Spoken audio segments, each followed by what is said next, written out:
there's the true story, and then there's the myth. And the myth has taken on its own story and it's become a legend.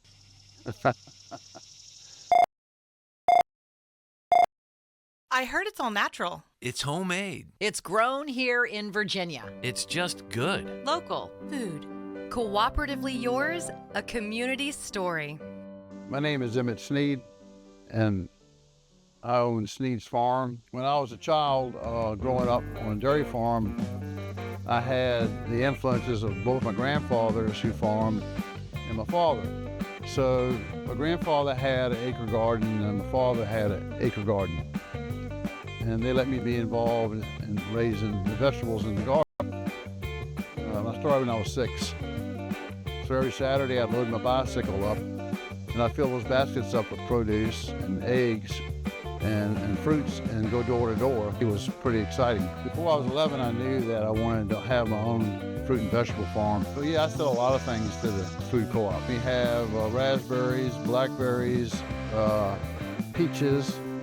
I identify all the values that's promoted by Fredericksburg Food Co-op, but probably the one that matters to me the most would be the environmentally responsible. I've always been ahead in my profession of my peers and protecting the soil and the watershed and things like that. Land ownership and farming, I see it as a generational thing. This farm dog I've ever had, and I've had a lot of them over the years.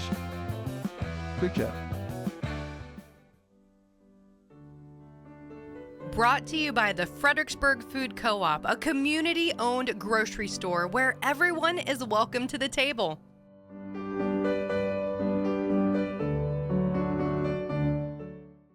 All right.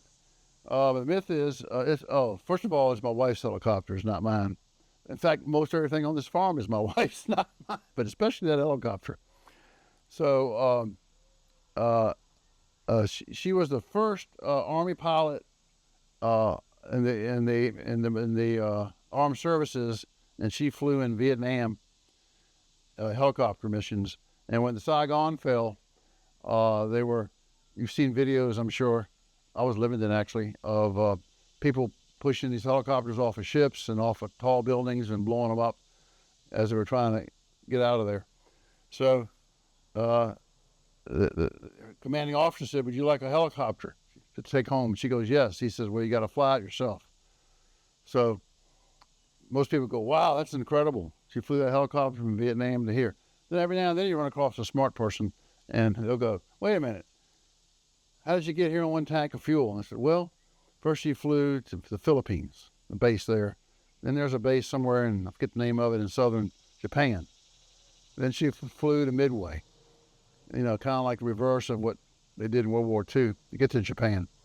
And eventually she gets to Hawaii and takes a couple weeks vacation there. And then she flies to California. And then, of course, the rest of it's easy."